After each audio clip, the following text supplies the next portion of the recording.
Não estamos conseguindo contar os corpos. Esse é o título da reportagem publicada no dia 20 de janeiro deste ano no portal de notícias Sumaúma, um dos mais importantes acontecimentos do jornalismo brasileiro nas últimas décadas. O competente e zeloso trabalho da equipe do Sumaúma escancarou ao mundo o cenário de catástrofe que tomou conta da maior terra indígena demarcada no Brasil e onde vivem quase 30 mil Yanomami. O descaso é uma sentença de morte, enfatiza o texto assinado por Ana Maria Machado, Thalita Bedinelli e Eliane Brum. A reportagem denúncia e, sobretudo, as imagens que correram o mundo provocaram uma mobilização imediata do atual governo federal e geraram uma onda de solidariedade, especialmente visando aplacar a fome das comunidades do território. Especialmente depois da reportagem do programa Fantástico da TV Globo, que foi ao ar no domingo 29, várias pessoas, grupos e organizações da sociedade civil têm se mobilizado para arrecadar alimentos e até água potável para os Yanomami, uma vez que a contaminação dos rios por mercúrio usado no garimpo tornou suas águas impróprias para o consumo. Sem negar a importância desse socorro imediato, não podemos perder de vista duas questões fundamentais. A primeira tem relação com a urgência do encerramento do ciclo de violência, destruição e morte protagonizado pelo garimpo ilegal na terra Yanomami, cuja expansão foi patrocinada pelo governo do ex-presidente Jair Bolsonaro. Nesse sentido, é preciso que o Estado brasileiro assegure para ontem a desintrusão da terra indígena Yanomami com a retirada dos garimpeiros e toda a sua estrutura de morte lá instalada. Cada dia a mais para os invasores é um dia a menos para os povos originários e toda a vida na Amazônia.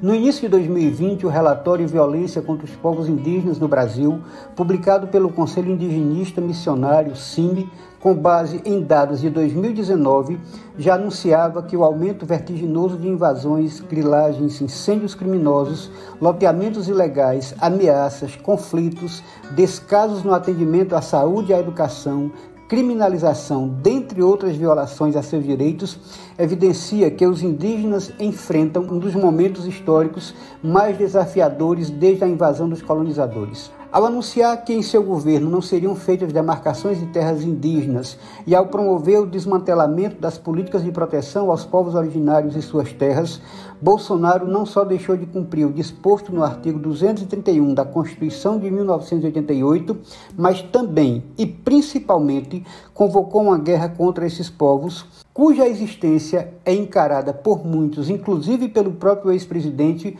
como um empecilho ao progresso que, na lógica perversa e suicida que os move, está associado à derrubada de florestas, à exploração descontrolada de garimpos e a várias outras formas de destruição da vida humana e não humana. A segunda questão tem relação com a inegociável punição de todos os responsáveis pelo genocídio dos Yanomami, capitaneado pelo ex-presidente da República. Sim, Bolsonaro é genocida e, como tal, deve ser tratado. E não se trata de retórica, como fica evidente nas contribuições do advogado polonês Rafael Lemkin, que criou o termo e o apresentou ao mundo em seu livro O Domínio do Eixo na Europa Ocupada, publicado em 1944. Transcrevo aqui, em livre tradução da edição em espanhol, trechos da obra de Lemkin. Falando em termos gerais, o genocídio não significa a rigor a destruição imediata de uma nação, exceto quando isso se leva a cabo através do assassinato massivo de todos os membros de um país, explica o autor. E ele segue afirmando que é melhor compreender-se o genocídio como um plano coordenado de diferentes ações, cujo objetivo é a destruição das bases essenciais da vida de grupos de cidadãos com o propósito de aniquilar aos grupos mesmos.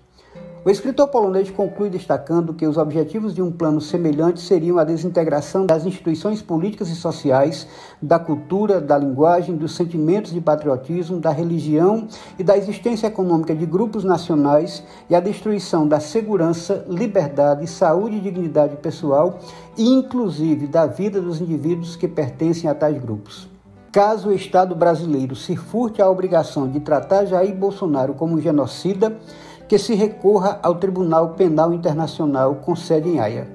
Que se busque punir exemplarmente todos que contribuíram para mais esse crime contra os povos originários do Brasil e, por extensão, contra a vida no planeta. O que não podemos é normalizar a barbárie e o genocídio como alguns pretendem fazê-lo em nome de uma falsa ideia de paz e de democracia. Não pode haver paz e democracia onde não há justiça.